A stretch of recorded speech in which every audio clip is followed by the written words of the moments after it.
d'ouvrir ma bouche et de dévoiler tout ce que je savais sur les peuples africains, mais je sens que le moment est venu.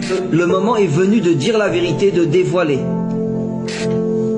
Je ne sais pas comment vous allez le prendre, mais je pense et je suis pratiquement certain que je suis peut-être le premier dans notre génération à expliquer des choses pareilles.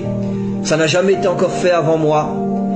Comment se fait-il que finalement les deux peuples les plus attaqués, les plus poursuivis, les plus humiliés dans pratiquement toute l'histoire, surtout par le monde occidental, sont les Juifs et les Noirs? Pourquoi?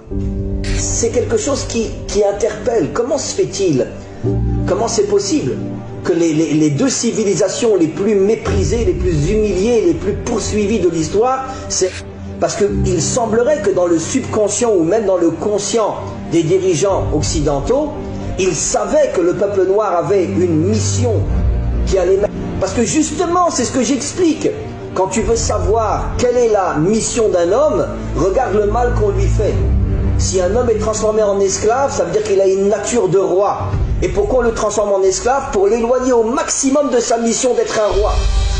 Plus un être, un peuple, une civilisation, une nation est humilié, et plus c'est la preuve que sa mission est d'être tout en haut. Et nos maîtres affirment. On va aller plus loin. Là, vous vous tenez bien, vous attachez vos ceintures pour pas tomber.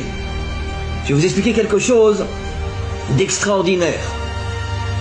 En hébreu, le mot noir se dit kushi. Alors bien sûr, vous ne connaissez pas l'hébreu, mais faites-moi confiance.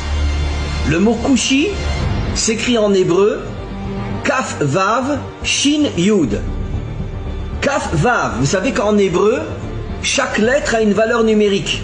Ce qui nous permet de pouvoir faire des correspondances entre des mots différents s'ils ont la même valeur numérique. C'est un des génies de l'hébreu de pouvoir expliquer le sens d'un mot par rapport à un autre mot qui a la même valeur numérique. Alors, les deux premières lettres du mot kushi, qui veut dire noir en hébreu, c'est Kaf Vav, qui a pour valeur numérique 26. 26 est la valeur numérique du nom de Dieu. Le nom de Dieu tel qu'il ne se prononce pas, parce qu'on attend la délivrance pour le prononcer véritablement, c'est un Yud, un Vav, un Yud, un He, un Vav et un He. Et ce nom de Dieu qui figure dans toute la Torah en hébreu a pour valeur numérique 26. Après vous avez Kou, donc Kaf Vav, le nom de Dieu, le véritable nom de Dieu dans le mot donc qui fait allusion aux Africains, aux Noirs. Et après vous avez Shin Yud, qui veut dire Yesh. Ça veut dire que Kushi signifie Yesh Hashem, il y a Dieu. Ça veut dire que dans l'Africain se trouve Dieu. C'est absolument incroyable. Dans les peuples africains se trouve le Dieu authentique qui a pour nom Yud-Ke Vav-Ke. Incroyable.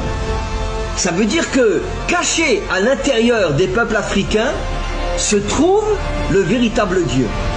Et c'est pour ça que en hébreu on appelle le noir Kushi, qui fait allusion à Yesh Havaye.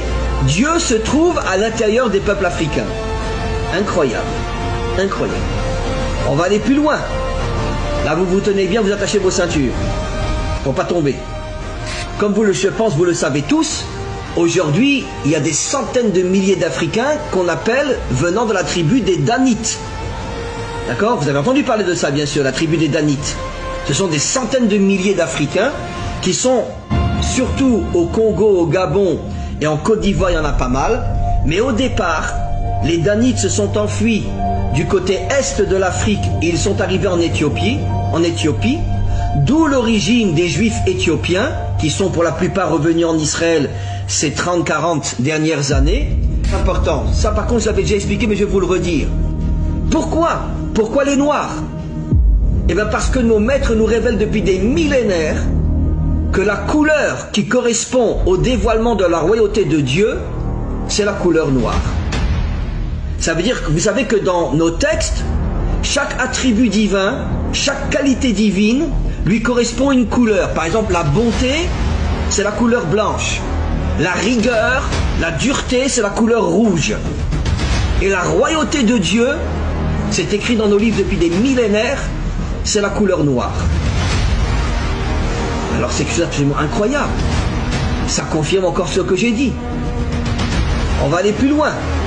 Quelle a été la première épouse du premier libérateur d'Israël? Celui qui nous a sortis d'Égypte. Quelle a été sa première épouse? Une Africaine. Pourquoi? Pourquoi Moïse? Finalement, c'est absolument incroyable. Et comment se fait-il que le premier libérateur d'Israël, celui qui a créé le peuple juif, n'a jamais épousé une juive d'origine, ou une africaine, ou une fille d'Arabie Saoudite? Et sa première épouse, une africaine. Pourquoi? Mais on est les seuls peuples sur terre qu'on considère comme des moins que rien. Voilà. Parce que dans le subconscient des méchants, ils savent que la délivrance finale passera par Israël et les peuples africains. Et donc ils font tout pour nous affaiblir, de manière à ce que nous n'arrivions pas à réaliser le projet pour lequel Dieu nous a choisis. Et je peux vous assurer, et j'espère que nous vivrons suffisamment longtemps pour le voir,